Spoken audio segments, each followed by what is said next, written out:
Assalamu alaikum wa rahmatullahi wa barakatuh.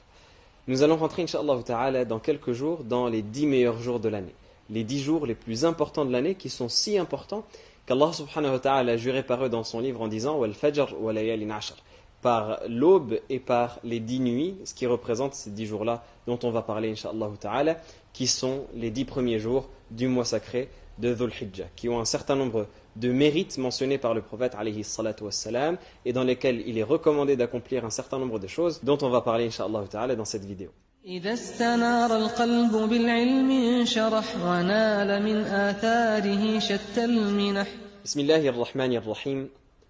الحمد لله والصلاة والسلام على رسول الله أما بعد.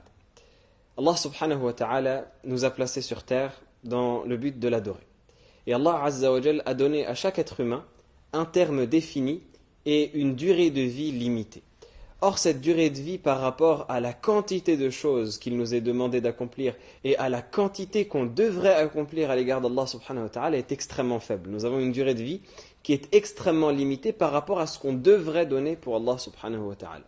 Et donc, pour compenser ce manque, Allah subhanahu wa ta'ala nous a accordé un certain nombre de périodes dans l'année qui sont extrêmement méritoires et dans lesquelles les actes sont multipliés. La valeur de ces actes sont multipliées. Donc, plus la personne va faire des bonnes œuvres dans ces jours-là, et plus Allah subhanahu wa ta'ala va lui multiplier les récompenses et va faire que ces œuvres, qui sont pourtant les mêmes qu'elle aurait faites tout au long de l'année, auront une récompense plus particulière dans ces périodes-là qu'Allah subhanahu wa ta'ala nous accorde. Et parmi ces périodes dans lesquelles les récompenses sont multipliées, il y a donc la période des 10 premiers jours du mois sacré de Dhul Hijjah, qui est le 12e mois du calendrier hégirien. Dans ce mois de Dhul Hijjah se déroule une adoration extrêmement importante, qui est le grand pèlerinage, Al-Hajj, qui se déroule dans sa première décade, c'est-à-dire les 10 premiers jours de ce mois, qui sont les 10 meilleurs jours de l'année. Allah subhanahu wa ta'ala évoque ces jours dans le verset où il dit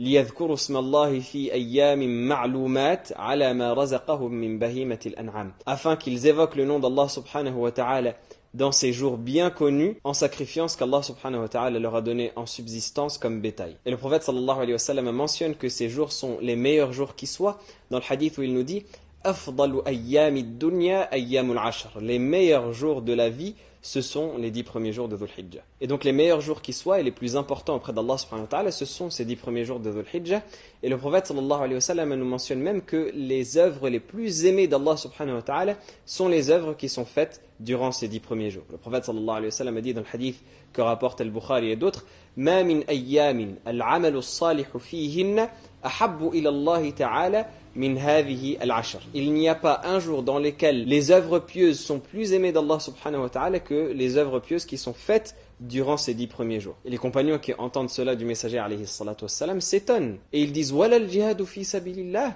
même pas le combat dans le sentier d'Allah subhanahu wa ta'ala qui était ce qu'ils considéraient comme étant la meilleure des œuvres et la plus aimée auprès d'Allah subhanahu wa ta'ala. Et le prophète sallallahu alayhi wa sallam a dit wala al-jihadu fi sabilillah illa rajulun kharaja bi nafsihi wa malihi thumma lam yarji' min dhalika bi shay. Le prophète sallallahu alayhi wa sallam il dit pas même le combat dans le sentier d'Allah sauf pour une personne qui serait sortie avec sa personne et avec ses biens pour combattre dans le sentier d'Allah subhanahu wa ta'ala et qui n'en serait revenu avec rien du tout. C'est cette personne-là qui peut avoir un mérite plus important que le mérite des œuvres qui est accompli durant les 10 premiers jours de Dhul Hijjah. En dehors de cette œuvre qui est la plus importante et qui est le plus grand des sacrifices que la personne peut faire, il n'y a pas d'œuvre plus méritoire que l'œuvre qui est accomplie durant les 10 premiers jours de ce mois béni. Et en plus de leur mérite en soi, les 10 premiers jours de Dhul Hijjah contiennent un certain nombre de jours qui sont extrêmement importants en eux-mêmes auprès d'Allah subhanahu wa ta'ala. Parmi eux, il y a le 9e jour de ces 10 premiers jours qui est le jour de Arafah, à propos duquel le prophète sallallahu alayhi wa sallam a dit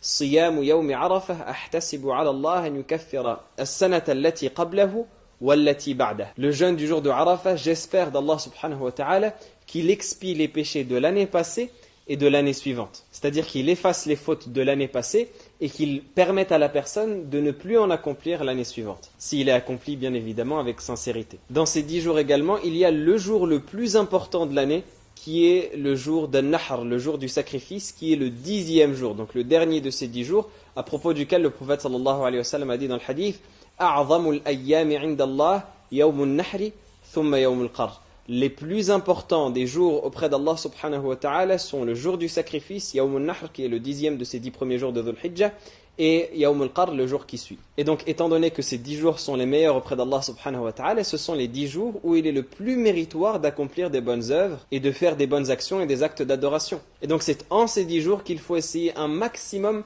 de multiplier l'adoration d'Allah subhanahu wa ta'ala de manière générale, et en particulier un certain nombre d'adorations que le prophète sallallahu alayhi wa sallam a motivé à accomplir dans cette période-là, et duquel il a mentionné la grande récompense pour celui qui les fait dans ces 10 jours bénis, et que le prophète sallallahu alayhi wa sallam lui-même faisait. Parmi ces adorations qu'il est recommandé de faire durant ces 10 premiers jours, il y a l'évocation d'Allah subhanahu wa ta'ala à travers les formules de glorification, de remerciement, etc., qu'on nomme al-takbir, al-tahmid, al-tahlil, al-tasbih, etc. Le fait de proclamer la grandeur d'Allah en disant Allahu Akbar, le fait de proclamer la louange d'Allah en disant Alhamdulillah, le fait de proclamer la gloire d'Allah subhanahu wa ta'ala en disant Subhanallah, et le fait de proclamer l'unicité d'Allah subhanahu wa ta'ala en disant La ilaha illallah, et tout ce qui s'ensuit des formules qu'on appelle des formules de dhikr, d'évocation d'Allah subhanahu wa ta'ala, parce que le prophète sallallahu alayhi wa sallam a recommandé cela dans le hadith où il nous dit Ma min ayyamin a'zamu inda Allah wa la ahabbu ilayhi al-amalu fihinna min hadhihi al-ayyam al-ashr fa'akthiru fihinna min at-tahlili wat-takbiri wat-tahmid.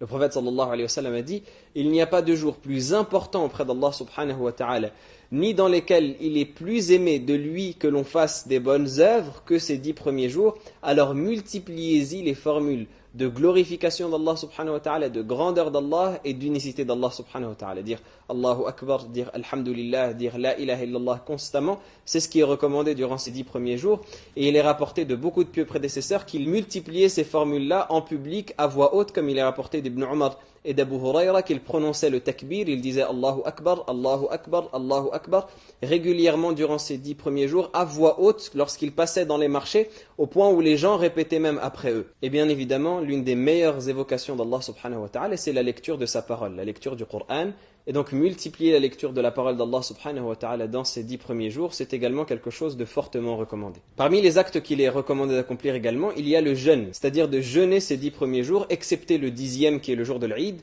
qu'il est interdit de jeûner. Il est interdit de jeûner le jour de l'Eid, mais en dehors de cela, les 9 premiers jours du mois de Dhul Hijjah, il est fortement recommandé de les jeûner, en particulier le 9e qui est le jour de Arafat, dont on vient de mentionner la récompense, qu'il expie les péchés de l'année passée et de l'année suivante. Et le prophète sallallahu alayhi wa sallam jeûnait régulièrement les 10 premiers jours de Dhul Hijjah, excepté le 10e, donc le jour de l'Eid. Comme il est rapporté de certaines de ses épouses, qu'elles ont dit que le prophète sallallahu alayhi wa sallam jeûnait les 9 premiers jours de Dhul Hijjah, il jeûnait le jour de Ashura et il jeûnait 3 jours par mois. Donc c'était une habitude que le prophète sallallahu alayhi wa sallam avait. Donc il est fortement recommandé pour la personne de jeûner ces jours-là entièrement, les 9 premiers jours de Dhul Hijjah entièrement, et si elle ne le peut pas, alors au moins de jeûner le plus possible de ces jours-là, et si elle ne le peut pas, alors au moins de ne pas rater le 9e jour qui est le jour de Arafah, qui est extrêmement important. Il est également recommandé dans ces 10 premiers jours de donner l'aumône, ça peut être de donner l'aumône aux pauvres ou de nourrir les personnes qui jeûnent ces 10 premiers jours, ou de distribuer des colis alimentaires ou n'importe quel autre type d'aumône que la personne peut faire.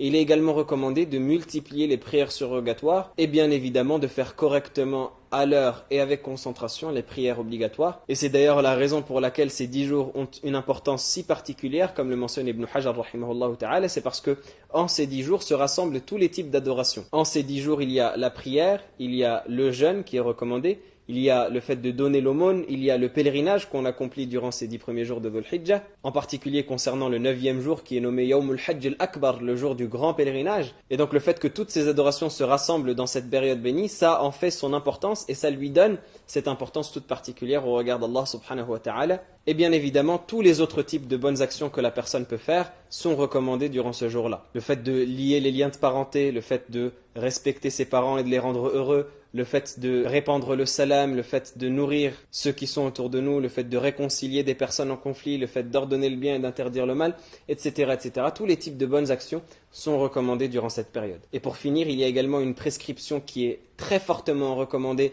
durant le 10e jour de ces 10 premiers jours de Dhul Hijjah, qui correspond donc au jour de l'Eid, qui correspond au jour de l'Adha, le jour du sacrifice, qui est donc de sacrifier une bête pour Allah subhanahu wa ta'ala, après avoir accompli la prière de l'Eid, après avoir accompli la prière à faire en ce jour de fête. Et donc ce sacrifice est très fortement recommandé, au point où le prophète sallallahu alayhi wa sallam a dit dans le hadith « Man kana lahu sa'atun walam yudahi fala yaqurbanna musallana » celui qui en a les moyens et qui ne fait pas le sacrifice, qu'il ne s'approche pas de notre lieu de prière. Et donc ce sacrifice est fortement recommandé et on en parlera incha'Allah ta'ala à une autre occasion. D'ici là, portez-vous bien. Wassalamu alaikum wa rahmatullahi wa barakatuh.